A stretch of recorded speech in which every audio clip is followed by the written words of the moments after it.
My sister forged Grandma's will and sold our house, but I had the real will with 80% ownership. Megan did it so fast, so clinically, it was like watching a surgeon remove a heart. She listed the house, accepted an all-cash offer for $650,000, and closed in 2 weeks. She didn't even tell me. I found out when I drove by and saw the new family, the Millers, moving their furniture into the 2-story colonial where I'd spent every summer of my life. Megan had stolen my childhood home, the last piece I had of our grandmother, Edith. But she didn't know that Grandma Edith had given me a secret, a final gift tucked away in an old book. This is the story of how I used that secret to take back everything she stole from me, and more. Megan forged Grandma's will and stole our home, but I had the real one. She thought she'd won, but Grandma left me a secret gift. Subscribe and like to see how I took it all back. The house wasn't just wood and nails. It was the smell of Grandma Edith's lavender soap in the upstairs bathroom, the third stair that always creaked, the pencil marks on the kitchen door frame tracking my height from age 5 to 15. Megan never cared about those things. For her, the house was just an asset, a dollar sign waiting to be cashed. Our grandmother knew this. She saw the greed in Megan's eyes years ago. "Be careful with your sister, Claire," she'd told me once, her voice thin as old paper. "Some people see a garden and only think about what they can sell, not what they can grow."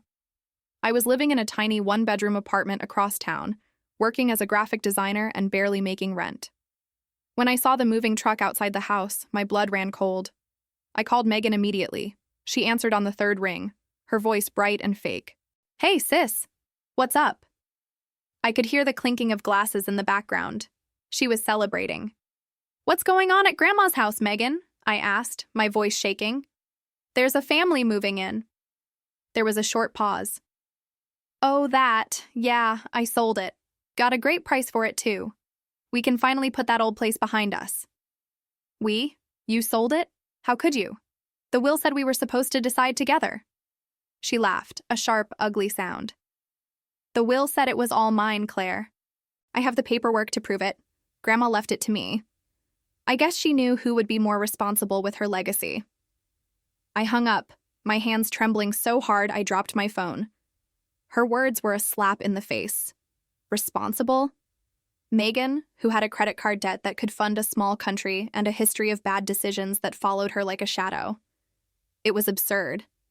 That night, I couldn't sleep. I paced my tiny apartment, the city lights outside mocking my darkness. Then I remembered.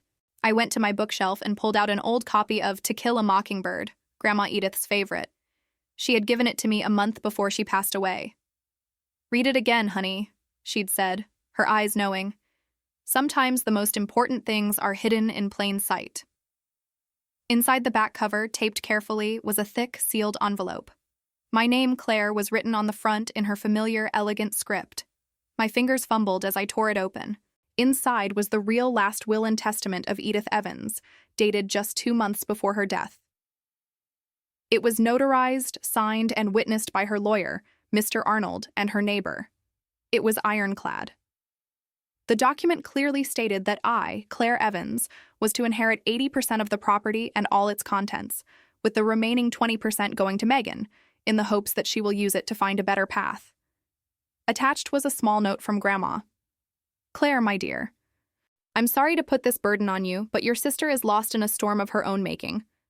I trust you to do the right thing, not just for the house, but for our family's honor.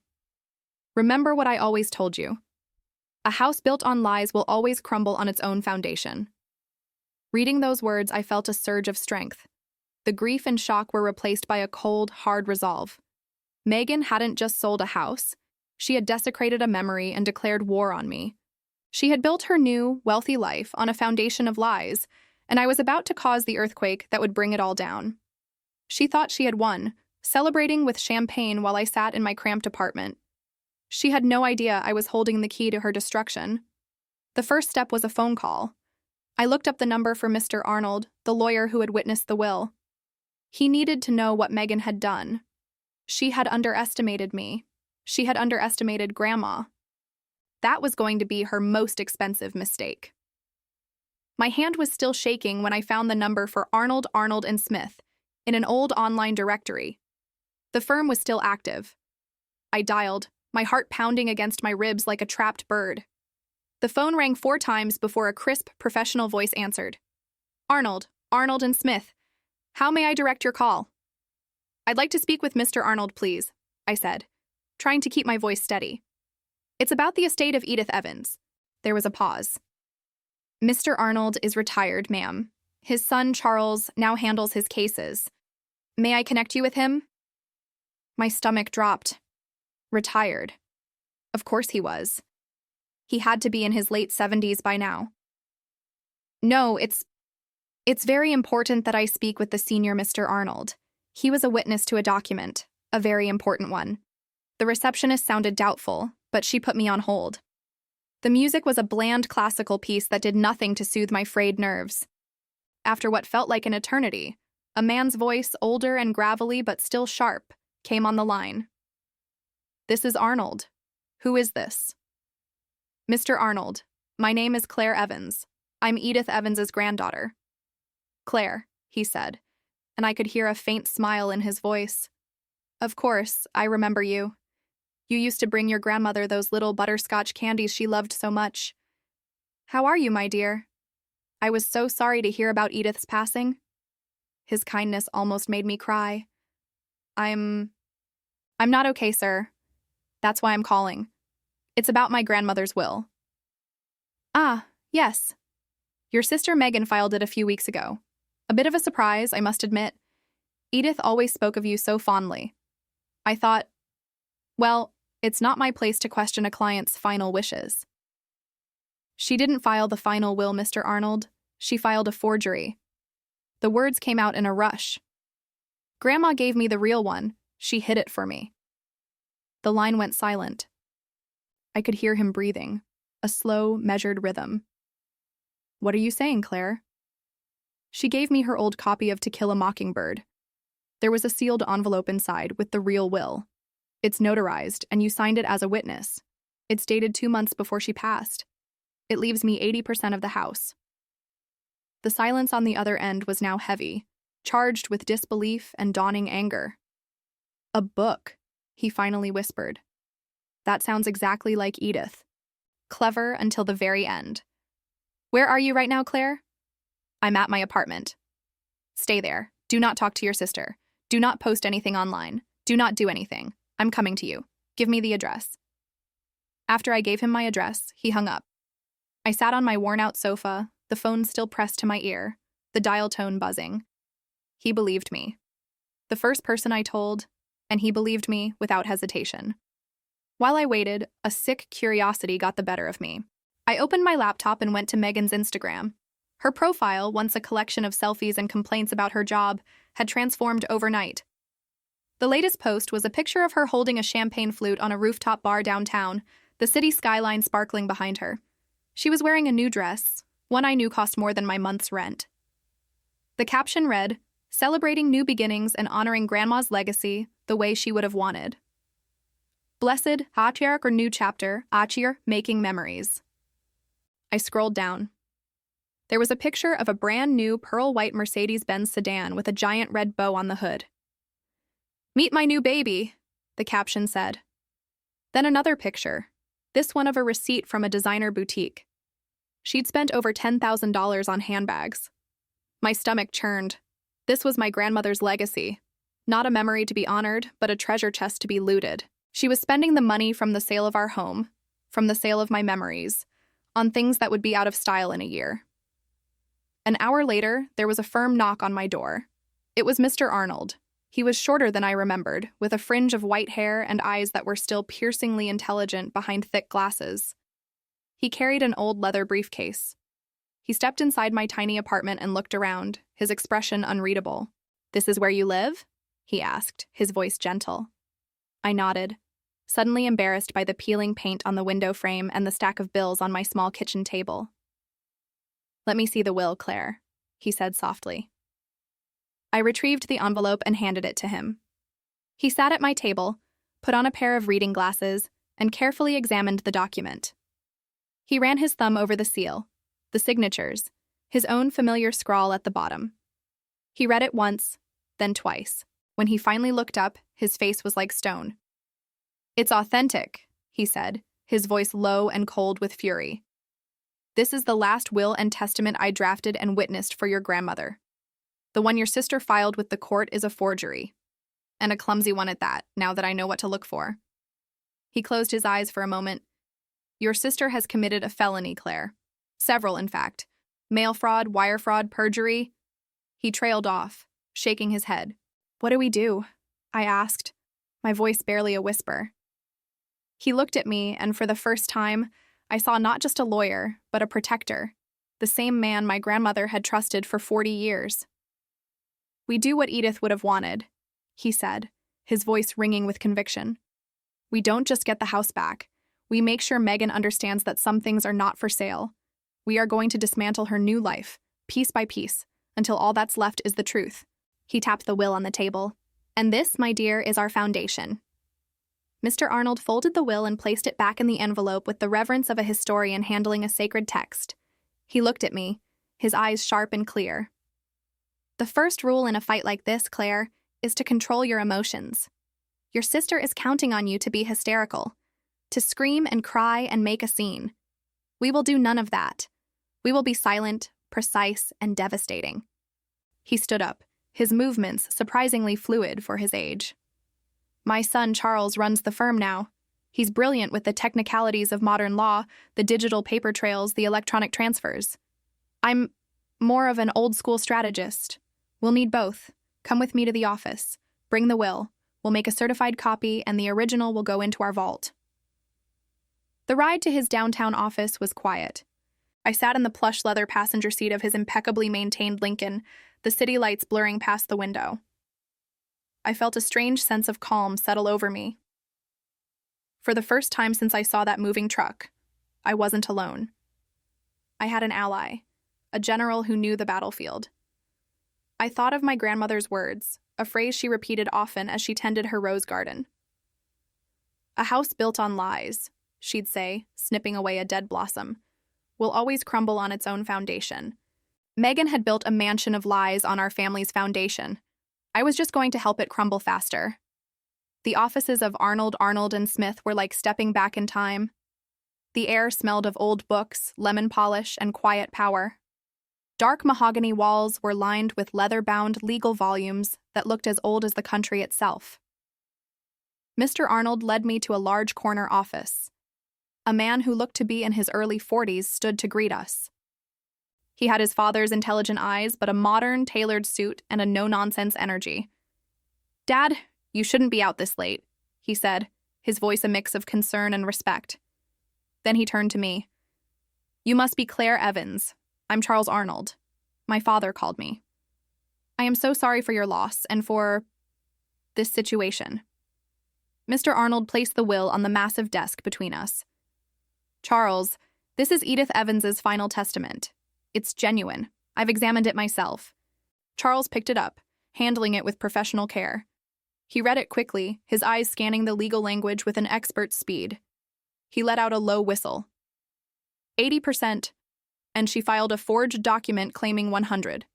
This is incredibly bold and incredibly stupid. "She's counting on us not having this," I said, finding my voice. "She thinks it was lost or destroyed." "Exactly," Mr. Arnold said, taking a seat, "which is why we do not confront her directly. We do not send a warning shot. We take everything away before she even knows we're at war." Charles leaned forward, all business. "Okay, here's the problem. The house has been sold to a bona fide purchaser, the Millers. They bought it in good faith. Unwinding the sale will be a nightmare and could take years. We'd have to prove they knew about the fraud, which is unlikely." My heart sank. "So the house, it's gone?" "The physical house might be," Charles said, a predatory glint in his eye that reminded me of his father. "But the money isn't. $650,000. She's likely moved it around, but there's always a trail." Mr. Arnold nodded. "What's the first move, son?" "Emergency injunction," Charles said without hesitation. "We file a petition with the probate court first thing in the morning. We present the original will and an affidavit from you, Dad, attesting to its validity and the forgery of the other. We asked the judge for an ex parte order to freeze every known asset of Megan Evans. Bank accounts, brokerage accounts, everything. She won't be able to buy a coffee by lunchtime tomorrow. I stared at him, stunned. You can do that? Just freeze it all? When there's credible evidence of fraud and a risk of the funds disappearing, yes, Charles explained. She's on a spending spree. That works in our favor. It shows she's trying to liquidate the stolen assets. A judge will see that. And then? I asked. Then we file a civil suit for the recovery of the funds plus damages, he continued. And simultaneously, we compile a package for the district attorney's office. Your sister hasn't just wronged you, Ms. Evans. She's committed multiple felonies against the state. Perjury, filing a false instrument, grand larceny. They will be very interested in this. Mr. Arnold smiled, a thin, cold smile. Megan will get a call from her bank tomorrow, telling her that her brand new debit card has been declined. Her credit cards, which she's likely paying off with this money, will be frozen. That new Mercedes? The finance company will be notified that the down payment was made with fraudulent funds. They'll repossess it within the week. Her world will stop turning, and she won't know why. A wave of dizziness washed over me. It was happening so fast. This morning, I was a grieving granddaughter in a tiny apartment. Now I was the instrument of my sister's total financial destruction. I looked at the two men in the room, the old strategist and the modern tactician, and I felt a sliver of pity for Megan. She had no idea what was coming for her. She had kicked a hornet's nest, and the hornets were lawyers. The next morning, I met Charles at the county courthouse at 8 a.m. sharp. The building was a cold, imposing block of granite and glass that seemed to absorb all the warmth from the morning sun. Inside, the air was still and smelled of floor wax and stale coffee. People spoke in hushed, serious tones, their footsteps echoing on the polished marble floors. I felt completely out of place in my simple black dress, like a sparrow that had wandered into a hawk's nest. I clutched my purse where the certified copy of the will rested, my knuckles white. Charles, on the other hand, moved through the halls with the easy confidence of a man in his natural habitat. He wore a dark charcoal suit that probably cost more than my car, and he nodded at other lawyers and clerks as we walked. He led me to a small, windowless office where we met with a clerk. He handed over a thick stack of documents: our petition, Mr. Arnold's sworn affidavit, and the copy of the will. The judge will review this in chambers, Charles explained to me in a low voice. An ex parte order is unusual, so he'll want to be absolutely sure. The evidence is overwhelming, but judges are cautious. We should have a decision by noon. 4 hours. It felt like a lifetime. Charles went to handle another matter, leaving me in the courthouse cafeteria with a cup of coffee that tasted like bitter ash. I sat at a small plastic table, watching the endless parade of human drama walk by. Anxious couples, angry businessmen, lawyers looking either triumphant or defeated. I pulled out my phone and, against my better judgment, looked at Megan's Instagram again. Nothing new. She was probably still sleeping in her new luxury apartment, dreaming of her next shopping spree, completely unaware that a legal guillotine was hanging over her head. I thought about our childhood. We weren't always like this. I remembered playing hide and seek in Grandma Edith's sprawling backyard, Megan's laughter echoing through the trees. But even then, there were signs. She was the one who would change the rules of a game halfway through if she was losing. She was the one who borrowed my favorite doll and returned it with its hair cut off. The greed had always been there, a small dark seed that had finally grown into a monstrous tree, blocking out everything else. At exactly 11:47 a.m., my phone buzzed. It was Charles. He signed it, was all he said. The order is being transmitted to every major financial institution in the country right now. It's done. A wave of relief so intense it made me dizzy washed over me. I leaned my head against the cool wall of the cafeteria, closing my eyes. "Thank you," I whispered. "Don't thank me yet," he said, his voice grim. "The hornet's nest has been kicked. Be ready." I didn't have to wait long. I was driving home, my car radio playing some forgettable pop song, when my phone rang. The screen flashed with a picture of Megan and me from years ago, smiling on a beach.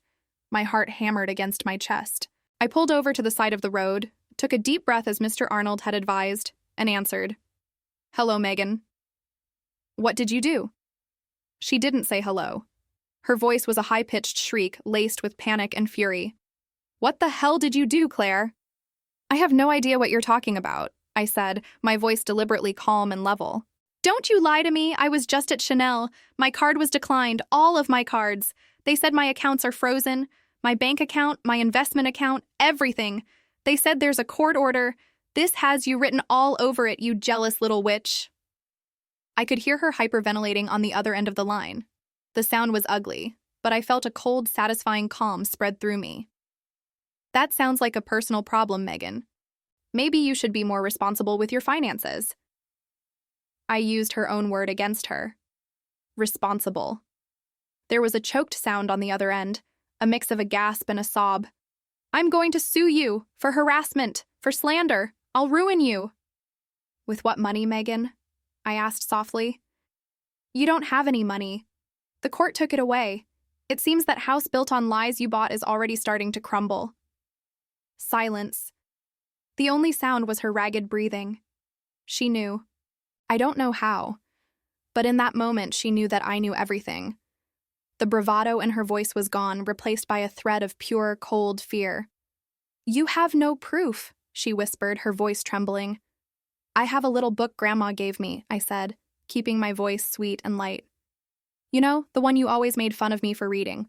Turns out it's a real page-turner. You should try it sometime. Oh, and Megan, one more thing. I'd hold off on driving that new Mercedes if I were you. Repossessions can be so embarrassing, especially in the parking lot of a Chanel boutique. I hung up the phone before she could respond. I sat in my car on the side of the road, the silence of the interior a stark contrast to the storm I had just unleashed. My hands were shaking again, but this time, it wasn't from fear or grief. It was from power. The game had changed. She had started the war, but I was the one with the army, and we had just won the first battle. The drive home was a blur. I don't remember the traffic or the turns I made. I just remember parking my beat-up Honda Civic in its usual spot and walking up the 3 flights of stairs to my apartment. The building was old, the hallway carpet was stained, and the walls were thin enough to hear my neighbors arguing about what to watch on TV. It was a world away from the 2-story colonial with the wraparound porch that Megan had sold out from under me. But as I unlocked my door, I felt a strange sense of peace. This small space, all 500 square feet of it, was mine. It was honest. I made myself a cup of tea, my hands still trembling slightly. The adrenaline from the phone call was starting to wear off, leaving a nervous energy in its place. I sat on my lumpy couch, the one I'd gotten from a thrift store, and stared at the framed photo on my wall. It was of me and Grandma Edith, sitting on that creaky third stair, laughing about something. Her arm was around me, her eyes crinkling at the corners. Grandma Edith always said that a foundation of lies can't support the weight of truth. I was starting to see the cracks forming in Megan's foundation. I must have sat there for an hour just thinking, when a loud banging on my door made me jump, sloshing hot tea onto my jeans. It wasn't a polite knock. It was a frantic, angry pounding, like someone was trying to break the door down. My heart leaped into my throat. I knew, without a doubt, who it was. I crept to the door and looked through the peephole. Megan stood there, her face twisted in a mask of rage. Her perfect blonde hair was a mess, and her designer coat was askew. She looked like a wild animal. She hammered on the door again. I know you're in there, Claire. Open this door right now. I took a deep breath, just as Mr. Arnold had told me to. Stay calm, control the situation. I opened the door just a few inches, leaving the security chain on. What do you want, Megan? Her eyes, wild and bloodshot, zeroed in on me. What do I want? I want you to undo whatever you did. I want my life back. You have no right. She tried to push the door open, but the chain held firm. The metal groaned under the pressure. Your life? I asked, my voice steady despite the frantic beating of my heart. You mean the life you bought with my inheritance? The life you paid for by selling our grandmother's home? It was my home, too, she shrieked, her voice echoing in the narrow hallway. I saw my neighbor, Mrs. Peterson, poke her head out of her door and then quickly retreat. I had every right to sell it. You weren't using it. You were happy in this dump. She gestured wildly at my apartment, her lip curled in disgust. I was happy with the memories, I said quietly. Memories you sold for $650,000. Memories you didn't even think I deserved a piece of. Oh, don't give me that sentimental garbage, she spat. This isn't about memories. This is about jealousy. You've always been jealous of me, of my success, my friends, my life. You couldn't stand to see me happy, so you cooked up this insane story to ruin me. I almost laughed. It was so typical of Megan. In her world, she was the perpetual victim, and everyone else's actions were motivated by jealousy of her. This has nothing to do with jealousy, Megan. This is about a forged legal document. It's called fraud. It's a crime. Her face went pale. The word crime seemed to finally hit her. You can't prove anything, she whispered, the fury in her voice replaced by a sliver of fear. I can, I said simply. Mr. Arnold has everything he needs. The real will, Grandma Edith's signature authenticated, everything. The accounts are frozen because a judge saw the evidence and agreed that a crime was likely committed. This isn't me being mean, Megan. This is the legal system. She stared at me, her mind clearly racing, searching for an angle, a weakness. Then her eyes softened, and her expression shifted. The tears started to well up. It was an old trick, one she'd used on our parents, our entire lives. Claire, please, she whimpered, her voice breaking. We're sisters. You can't do this to me. I'll be ruined. I'll lose everything. Think about our family. I am thinking about our family, I said, my voice turning to ice. I'm thinking about Grandma Edith and how you spat on her final wishes. You did this to yourself, Megan, not me. The tears vanished as quickly as they'd appeared. The mask of fury was back. You will regret this, she hissed, her voice low and venomous. I will spend every last cent I have left to destroy you. I will drag your name through the mud. By the time I'm done, you won't even be able to get a job designing cat food labels. You don't have any sense left, remember? I reminded her gently. It's all frozen, and you might want to save whatever you have for a good criminal defense lawyer. I hear they're expensive. With that, I closed the door. She started screaming and pounding again, a string of curses and threats that made me flinch. I walked away from the door into the center of my small living room and waited. After a minute, the pounding stopped. I heard a final, frustrated scream, and then the sound of her heels stomping down the hallway. I leaned against the wall, my legs feeling like jelly. My apartment felt like a fortress. I had held my ground. But as I looked at the photo of my grandmother again, I knew this was far from over. A cornered animal is the most dangerous. Megan had lost the first battle, and now she would be looking for a new way to fight. A dirtier way. And I had to be ready for it. The silence that followed Megan's departure was heavier than her screaming. It seeped into the thin carpet and climbed the walls of my small apartment. I stood frozen in the middle of the living room, my hand still resting on the doorknob, which was cold to the touch. Every threat she had hurled at me seemed to hang in the air, like tiny, invisible barbs. I will destroy you. It wasn't just anger, it was a promise. Megan didn't make idle threats. Her entire life was a series of calculated moves to get what she wanted, and she saw anyone in her way not as a person, but as an obstacle to be removed. I spent the rest of the evening triple-checking the locks on my door and windows. It was irrational, I knew. Megan's weapons weren't crowbars and shattered glass. They were whispers, emails, and perfectly crafted social media posts designed to dismantle a person's life from the inside out. And I didn't have to wait long. The next morning, my phone started buzzing before my alarm went off. It was a series of notifications from Instagram, an app I rarely used. Megan had posted. It was a long, rambling text post on a soft pink background, accompanied by a teary-eyed selfie of her in what looked like an expensive silk robe. She didn't name me directly, of course. She was too clever for that. She wrote about a toxic family member, consumed by lifelong jealousy, who was trying to steal her inheritance and tarnish her good name with vicious lies. She painted herself as a heartbroken victim, a successful woman being dragged down by someone who couldn't stand to see her shine. She ended the post with hashtags: share family strife, cheek healing, chi setting boundaries, chi victim shaming. Within hours, it had hundreds of comments from her friends and followers, all offering sympathy and condemning the anonymous, monstrous relative. They were all variations of the same thing. Stay strong, Megan. We know who you are. Cut out that negativity. I felt my stomach turn. She was already spinning the narrative, painting me as the villain before I even had a chance to speak. The real damage came a few hours later.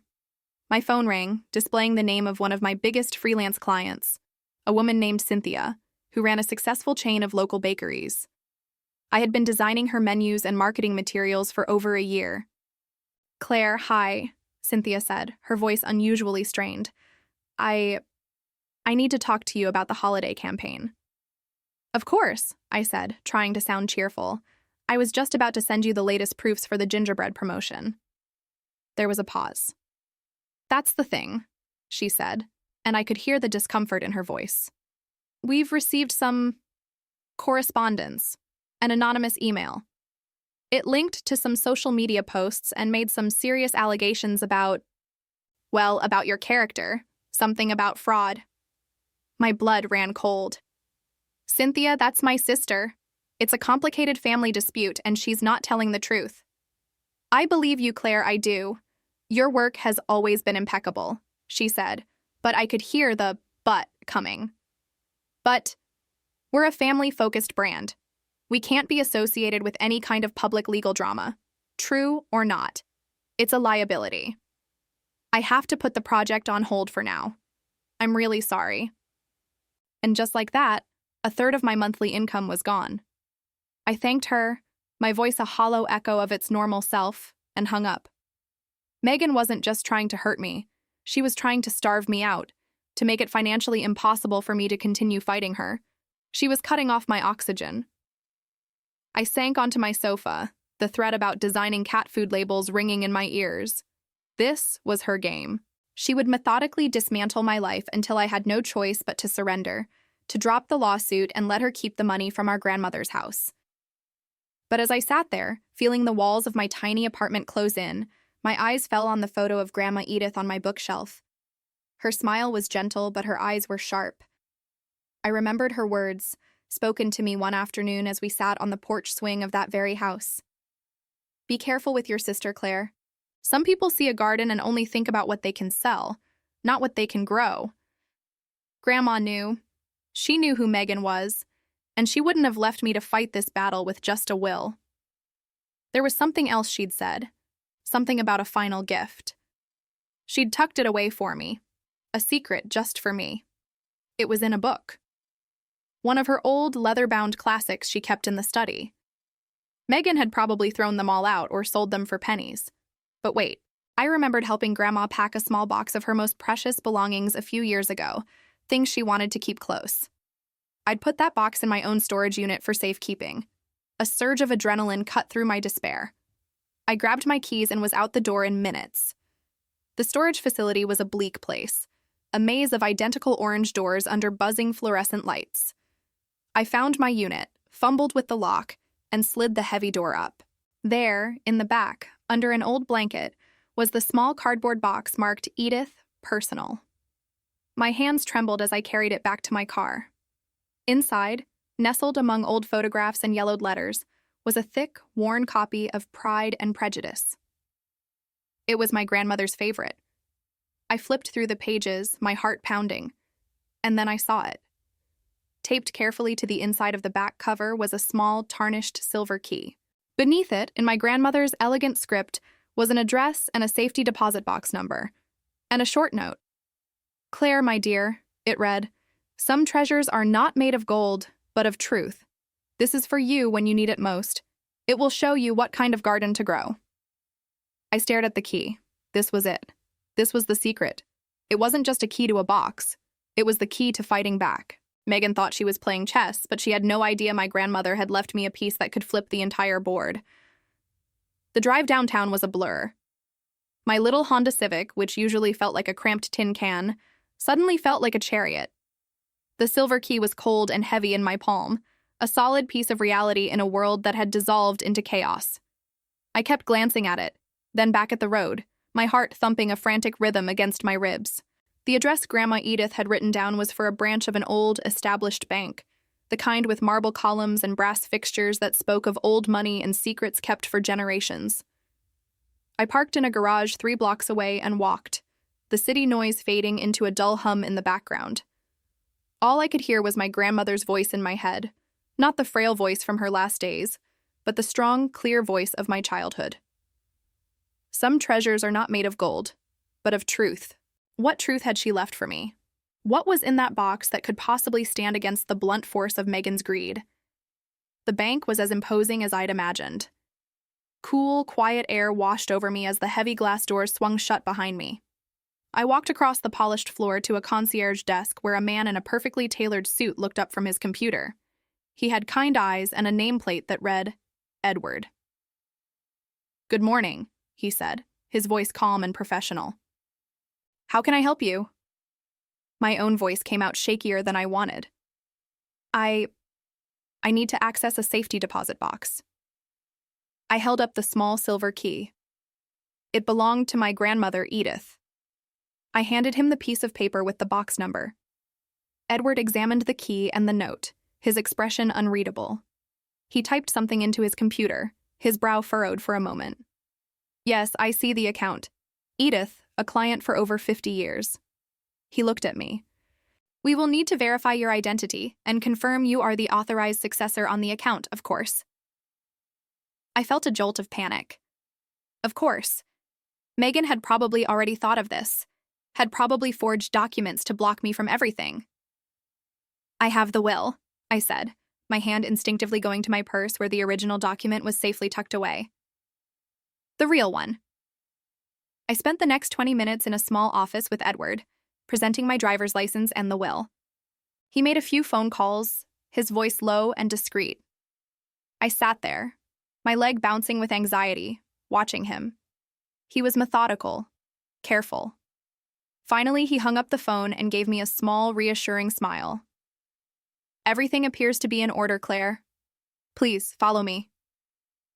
He led me through a gate and down a short hallway to a circular steel door that looked like it belonged on a submarine. He spun a large wheel, and with a series of heavy clicks, the door swung inward, revealing the vault. It was a room lined floor to ceiling with stainless steel boxes, thousands of them, each a tiny metal secret. The air was still and cold. It smelled like old paper and metal. She stole my childhood home, the last piece of Grandma Edith. What would you do if your own sister betrayed you like this? Comment your thoughts and share if you've faced family betrayal. Edward located the box, number 714. It was a small one, near the bottom. He inserted his master key, then gestured for me to insert mine. "Turn them both at the same time," he instructed. I did, and the lock clicked open. He pulled out a long, narrow metal box and handed it to me. It was surprisingly heavy. "The viewing rooms are just down the hall," he said. "Take all the time you need." I carried the box into a small private cubicle with a desk and a single chair. I closed the door, my hands trembling so much I could barely set the box down. This was it, the culmination of my grandmother's foresight. I took a deep breath and lifted the lid. It wasn't full of gold bars or jewelry. It wasn't even full of cash. On top was a single, thick envelope. My name, Claire, was written on the front in Grandma Edith's familiar, looping handwriting. Inside, I found a set of folded documents, brittle with age, and another, smaller note. I unfolded the note first. "My dearest Claire," it began, "your sister always saw the house as a thing to be sold. I knew this. She never understood that a home is something you grow, not something you cash in. She looked at the garden and only saw the price of the land, never the beauty of the flowers." I felt a lump form in my throat. She really had seen it all. "I couldn't bear the thought of her greed erasing our memories," the note continued. "So I prepared another garden for you, a secret one. She knows nothing about it. It was a piece of my past I held on to, waiting for the right person to tend to it. That person is you." Confused, I turned to the other documents. My eyes scanned the legal jargon, the dates from the 1950s, the official seals. It was a deed. A deed for 10 acres of undeveloped land in a county just north of the city. A place that, 50 years ago, was considered the middle of nowhere. But I knew the area now. It was right in the path of the city's recent suburban expansion. Developers were paying millions for land out there, Beneath the deed was a geological survey report from a few years ago and a letter from a water company.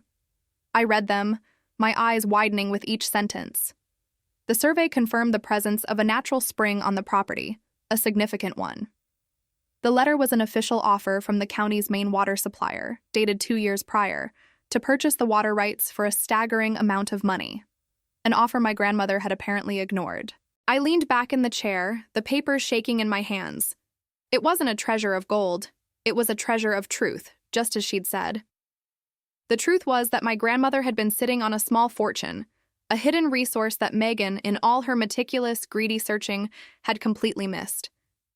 She was so focused on the visible asset, the house, that she never thought to look for the hidden roots. A slow smile spread across my face. My grief and fear were being burned away by a hot, rising flame of purpose. Megan thought she had won. She had my $650,000, and she was probably sipping champagne in some fancy new condo. She thought she'd cut me off at the knees, leaving me to fight over scraps. She had no idea.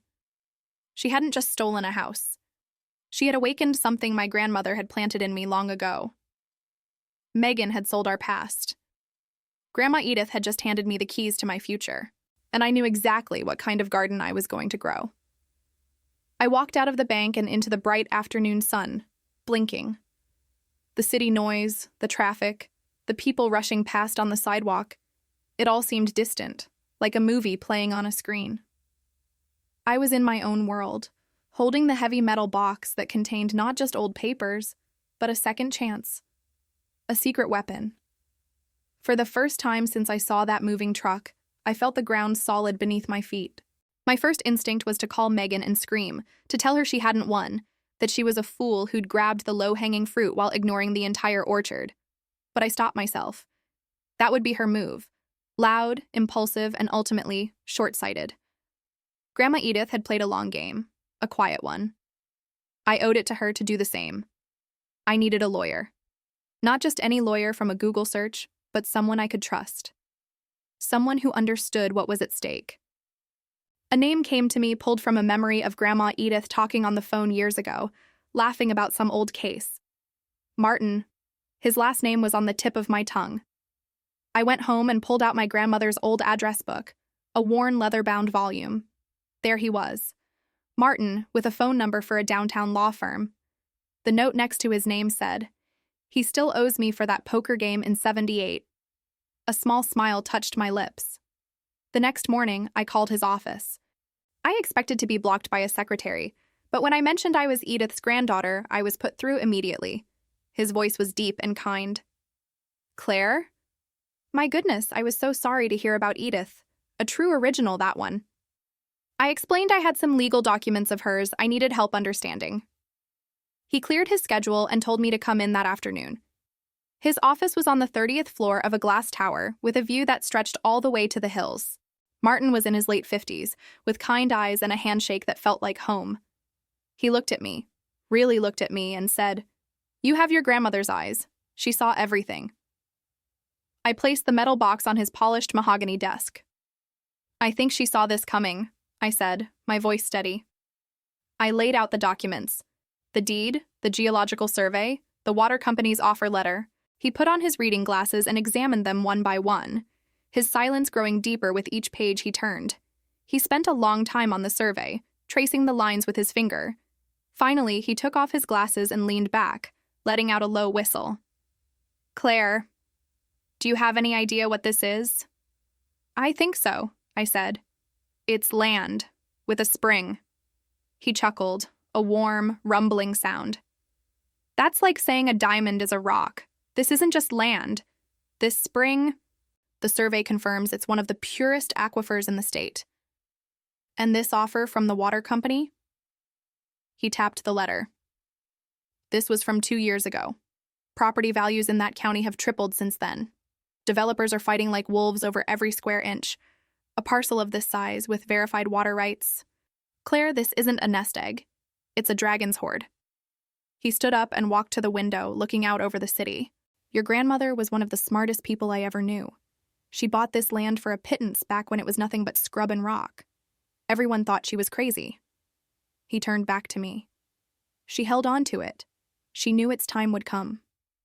I told him the whole story then. About Megan, the forged will, the sale of the house.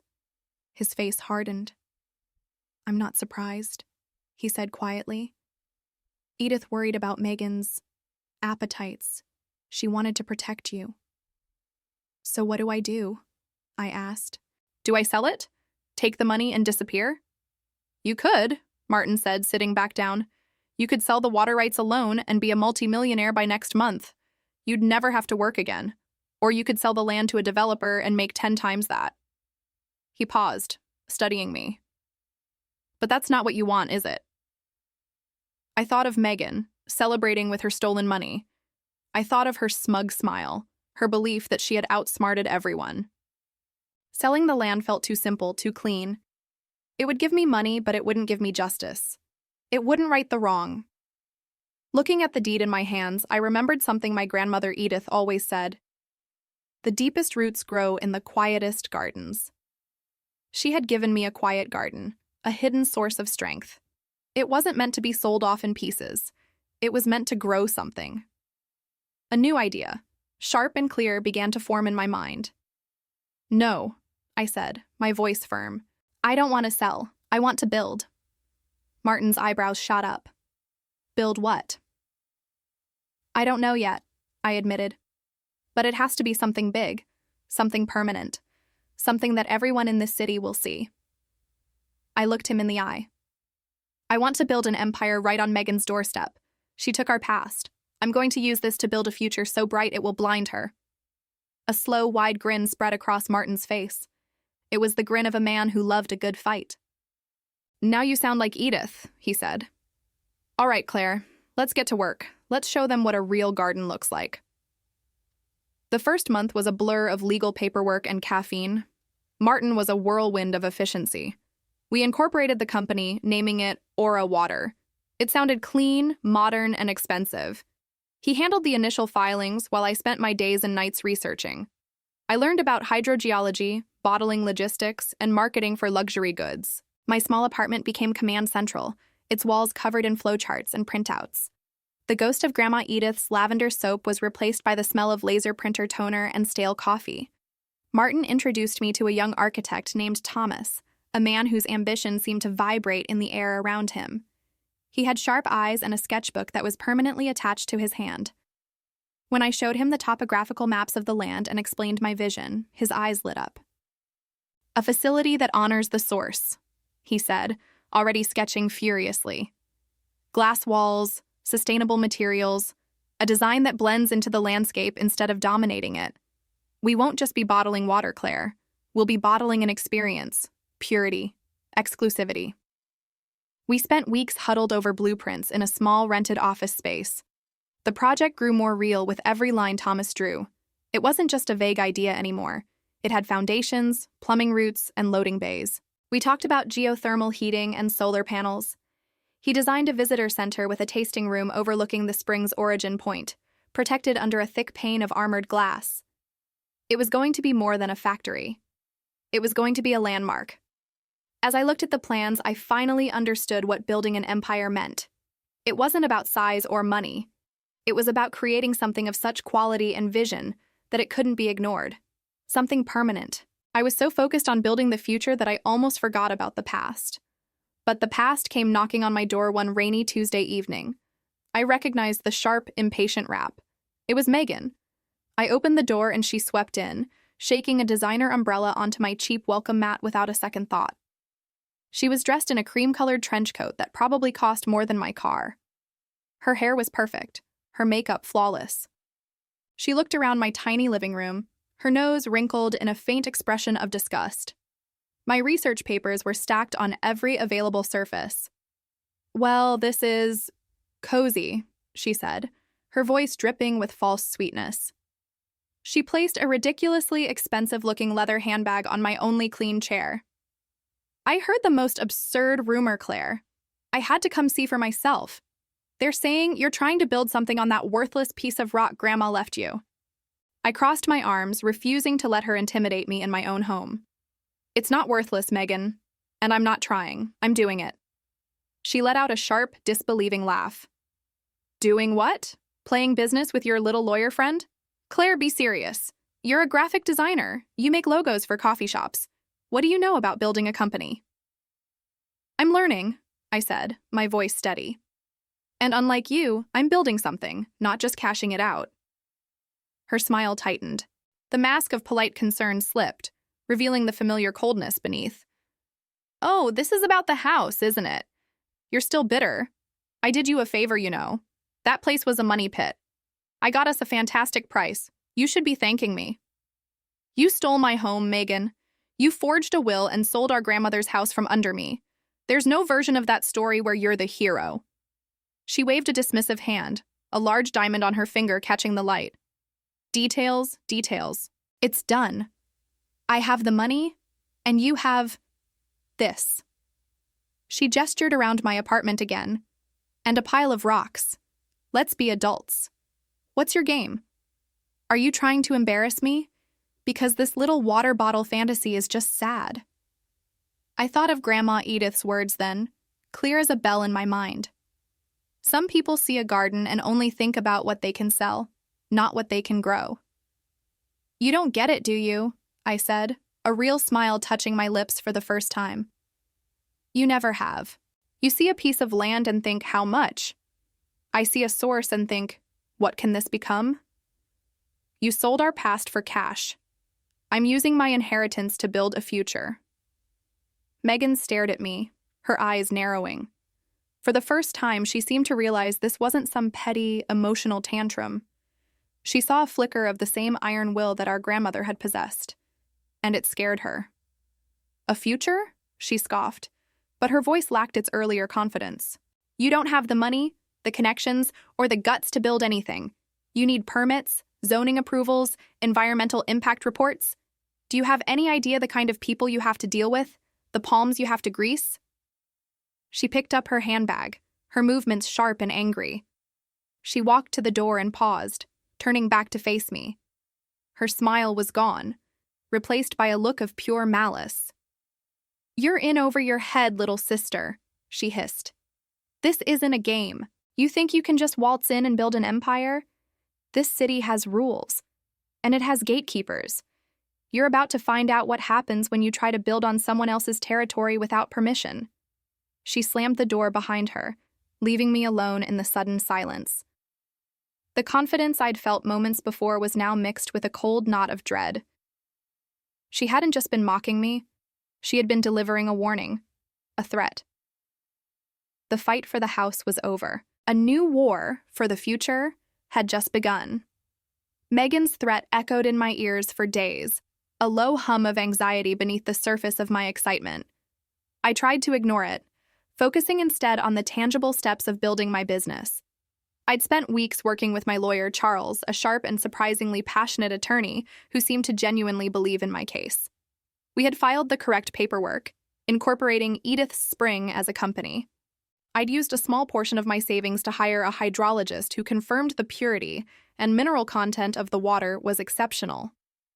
The report was glowing. I even had a designer finalize the branding. A simple, elegant glass bottle with a lavender-colored label, a nod to Grandma Edith. Everything was moving forward. Piece by piece, my water bottle fantasy was becoming a concrete reality. All that was left was the final zoning and land use permit from the city. Charles had assured me it was a formality.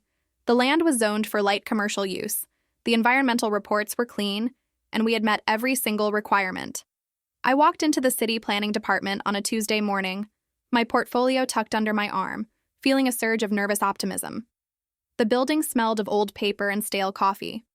I was directed to the office of a man named Howard, the head of the zoning commission. His office was beige, the walls bare except for a framed map of the city. He was a man in his late 50s with a graying comb-over and a tired, indifferent expression. "Claire," he said without looking up from a stack of files. "Have a seat." I sat, placing my portfolio on his desk. "Good morning, Mr. Howard. I'm here about the permit application for the property on Old Mill Road, number 714B. He finally looked at me over the top of his reading glasses. His eyes were flat, showing no curiosity or interest. "Ah, yes, the water bottling facility." He said the words as if they tasted bad. He slowly leafed through a thin file on his desk, his own copy of my application. Everything should be in order, I said, my voice brighter than I felt. We have the geological surveys, the water quality reports, the business plan. He held up a hand, silencing me. There's been a development. My stomach tightened. A development? What kind? He leaned back in his squeaky chair, tapping a pen on the desk. The sound was like a tiny hammer chipping away at my confidence. A complaint has been filed, a significant one. A complaint? By who? The property is surrounded by acres of undeveloped land. He slid a single piece of paper across the desk towards me.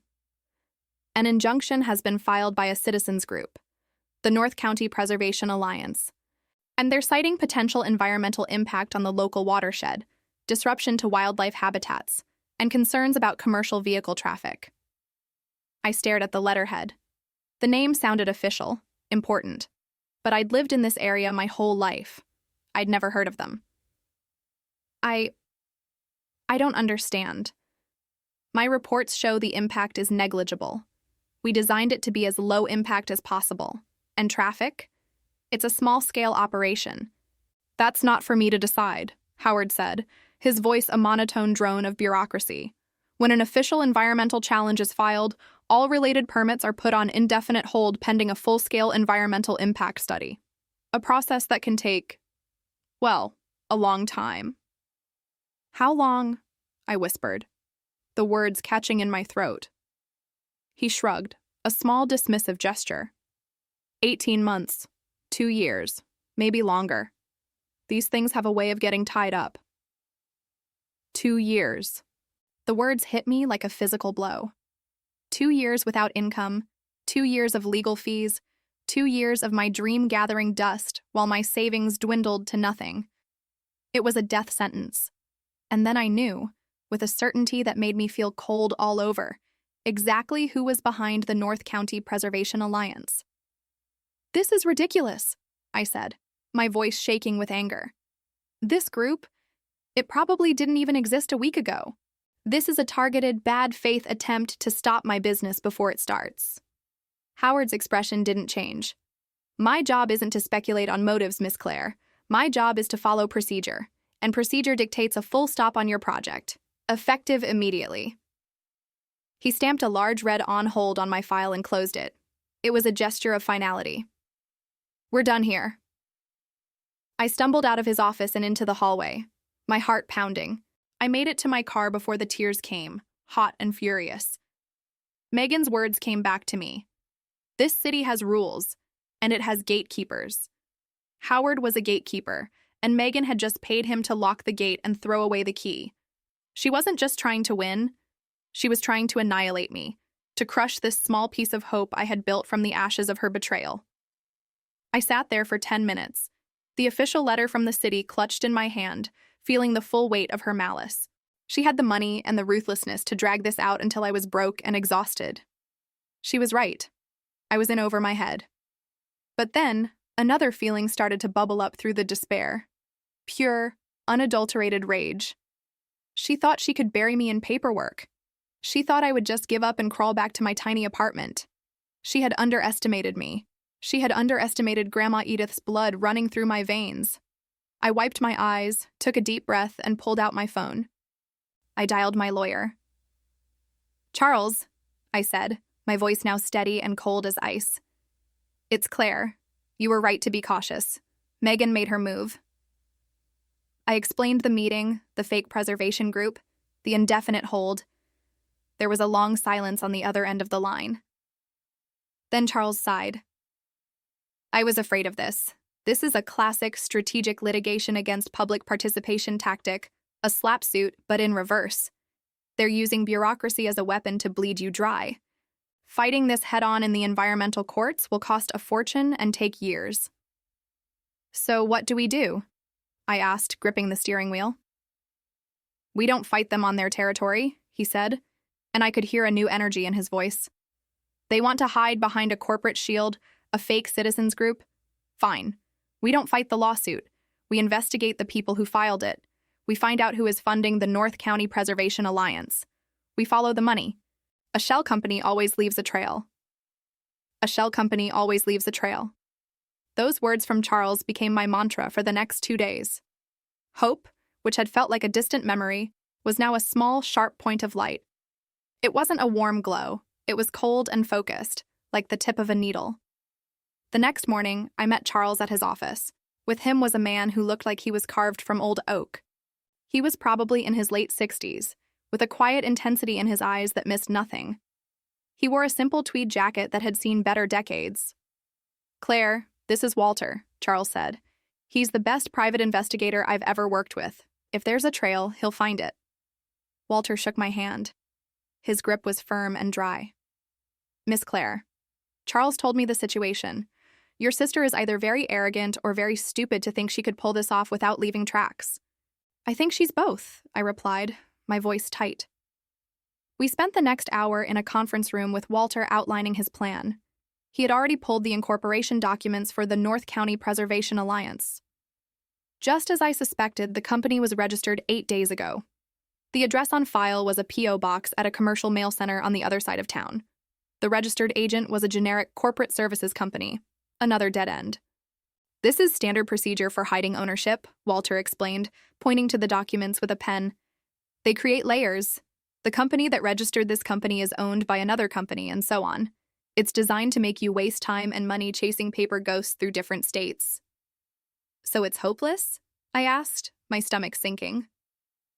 "Not at all," Walter said with a thin smile. "Paper trails can be faked, but money is different. Money has to come from somewhere real. They had to pay the filing fees. They had to pay for the P.O. box. Somewhere, someone used a real credit card or a real bank account. That's our way in." For the next 48 hours, I felt like I was living in a different world.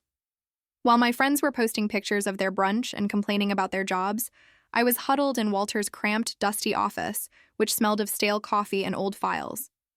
We watched as he navigated databases that looked like relics from the early internet, his fingers flying across the keyboard. He found the payment for the corporate filing. It came from a prepaid debit card, bought with cash at a convenience store 2 towns over. Another dead end. "She's being careful," Walter muttered, leaning back in his chair. "Or her lawyer is. This isn't amateur hour." The frustration was building inside me. It felt like we were hitting one brick wall after another. My savings were draining away with every hour Walter billed. I could feel Megan's victory getting closer. "What about the P.O. box?" I asked, trying to keep the desperation out of my voice. "You said they had to pay for it." Walter nodded. "They did. Same method. Prepaid card. But they have to renew it. And more importantly, someone has to pick up the mail. Official notices get sent there. That's our best shot. A physical link." So on the 3rd day, I found myself sitting in Walter's beat-up sedan across the street from the mail center. The car felt lived in, with a thermos of coffee in the console and a pair of binoculars on the dashboard. It was a gray, overcast afternoon, threatening rain. We sat in silence for almost 2 hours, watching people come and go. My mind kept drifting back to the house, to Grandma Edith. What would she think of all this? She'd always preached forgiveness, but she also taught me to stand up for myself. "Don't lose focus," Walter said gently, as if reading my mind. "Watching and waiting is 90% of this job. The other 10% is what matters." Just after 3 p.m., a woman in a sharp business suit walked into the mail center. She looked out of place, too polished for the drab strip mall. She was in and out in less than 5 minutes, carrying a handful of letters. She got into a black sedan and drove away. "That's her," Walter said, his voice calm. He didn't start the car. "Shouldn't we follow her?" I asked, my heart starting to pound. "No need. I got her license plate," he said, pointing to a small camera mounted on his dashboard. "Running it now." He typed on a laptop balanced on his knees. A minute later, he grunted. "Car's registered to another shell company, of course." I slumped back in my seat. Another dead end. "Not quite," Walter said, a glint in his eye. "People make mistakes, especially when they think they're being clever." He zoomed in on the video footage of the woman leaving the store. "Look there." He pointed to the ground. As she was getting into her car, a small white piece of paper had fluttered out of her purse. She hadn't noticed. It lay on the wet pavement. We waited until the street was clear.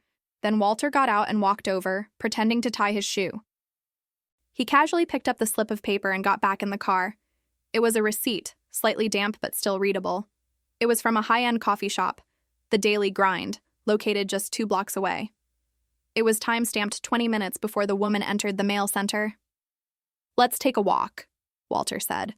The coffee shop was exactly what you'd expect.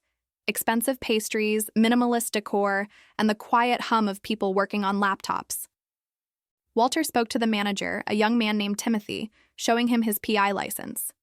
He explained we were working on a corporate fraud case and asked to see the security footage from earlier that day. At first, Timothy was hesitant, but Walter's calm authority won him over. He led us to a small office in the back and pulled up the footage on a monitor. We watched as the woman in the suit ordered a latte. Then my breath caught in my throat. Standing next to her, laughing and handing her a thick manila envelope, was my sister Megan. She looked radiant, dressed in a designer coat, completely untroubled. She slid the envelope across the counter to the woman, patted her on the arm, and then walked out of frame. Walter paused the video, freezing the image on the screen. There it was, the undeniable link. Megan, my sister, handing what could only be instructions or payment to the person acting on behalf of the fake preservation group. It was the smoking gun. "We've got her," Walter said softly.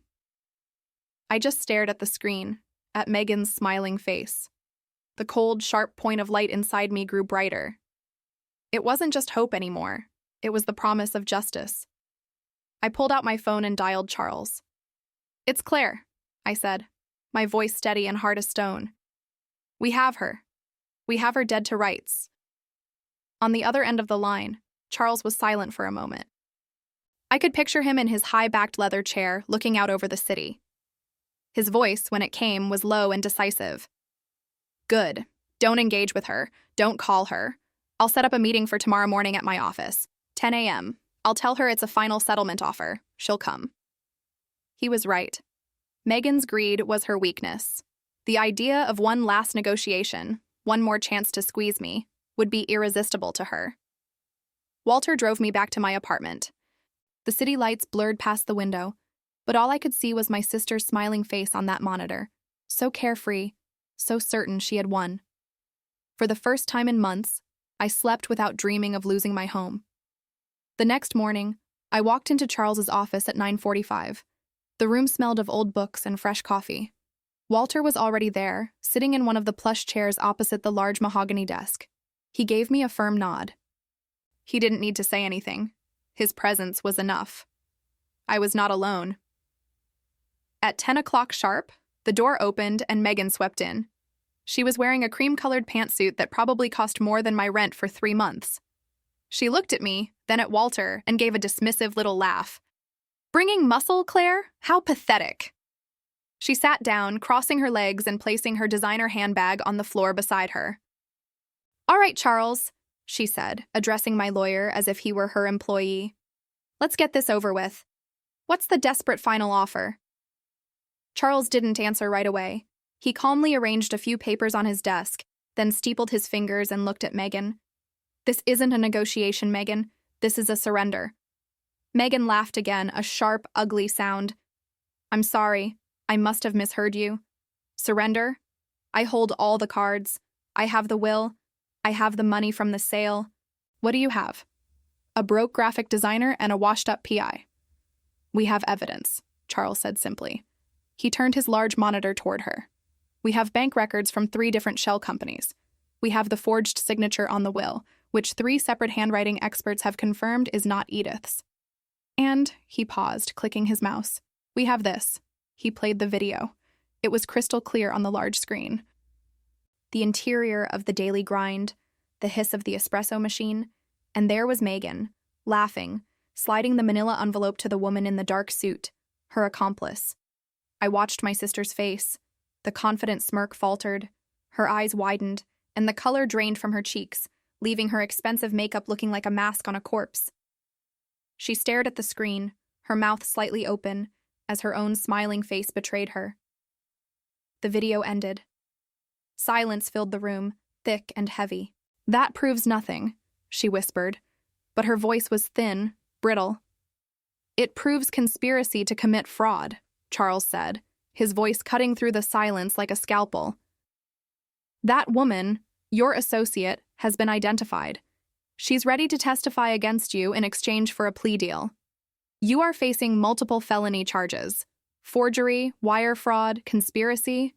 You'll spend years in prison, Megan." He slid a single document across the desk toward her. "Or you can sign this." It was a full confession. It detailed everything she had done. It also contained an agreement to wire the entire $650,000 from the house sale, plus damages, into a trust account by the end of the day. It stipulated that she would renounce any and all claims to our grandmother's estate, including the land. Megan just stared at the paper. A single tear tracked down her cheek, smudging her mascara. It wasn't a tear of remorse. It was a tear of defeat. She picked up the pen, her hand shaking, and signed her name. The next day, with the funds secured, I went to see the Millers. I brought cookies and the deed to the house, now legally mine again. They were a nice family, with 2 young kids who were already making pencil marks of their own on the kitchen door frame.